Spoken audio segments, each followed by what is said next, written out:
वृंदावन के प्रसिद्ध कथावाचक इंद्रेश उपाध्याय अपनी कथाओं और भक्ति से तो हमेशा ही लोगों का दिल जीतते रहे हैं, लेकिन इस बार उनकी चर्चा किसी कथा मंच के कारण नहीं बल्कि उनकी शादी को लेकर तेज हो गई है। सोशल मीडिया पर पिछले कुछ दिनों से एक ही सवाल बार बार उछल रहा है, आखिर उनकी पत्नी कौन है। कहीं कहा जा रहा है कि ये लव मैरिज है, कहीं दावा किया जा रहा है कि पूरी कहानी ही कुछ और है। इतना ही नहीं, दुल्हन के सरनेम को लेकर भी इंटरनेट पर हलचल मची हुई है। कोई कह रहा है बाबा, कोई कह रहा है शर्मा, और इसी रहस्य ने इस शादी को और भी दिलचस्प बना दिया है। आज की इस वीडियो में यही जानेंगे कि आखिर पूरा मामला है कौन और इंद्रेश जी की पत्नी कौन है। नमस्कार दोस्तों, मैं हूं आपके साथ ऋषभ चौहान। दरअसल वृंदावन के प्रसिद्ध कथावाचक इंद्रेश उपाध्याय ने 5 दिसंबर को जयपुर के आमेर स्थित ताज होटल आमेर में वैदिक रीति रिवाजों के साथ विवाह किया। यह आयोजन केवल पारिवारिक समारोह नहीं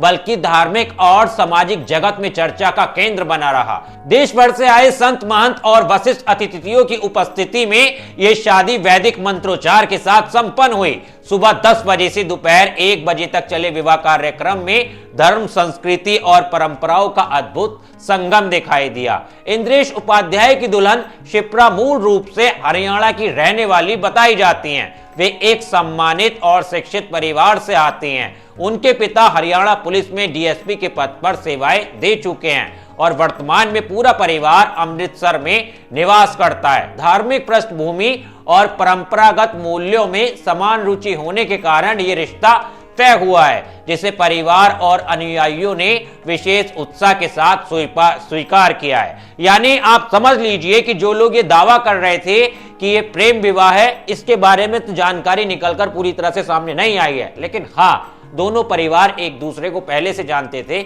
इसीलिए रिश्ता पक्का हुआ है। सोशल मीडिया पर शिप्रा के नाम को लेकर भी अलग अलग दावे सामने आए हैं। कुछ पोस्ट में उनका सरनेम बावा लिखा गया है, जो पंजाब में प्रचलित है। इसके कारण यह चर्चा शुरू हो गई कि शिप्रा का सरनेम बावा है या शर्मा और उनकी जड़ें हरियाणा से जुड़ी हैं या पंजाब से।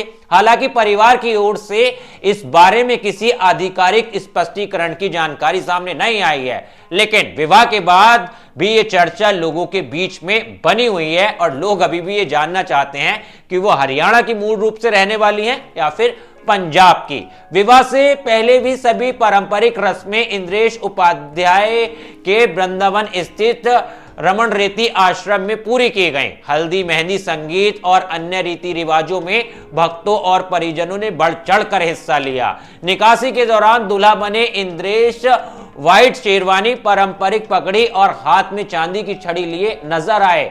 उनकी निकासी में हाथी, घोड़े, आकर्षक सजावट और भव्य व्यवस्था ने लोगों का ध्यान खींचा।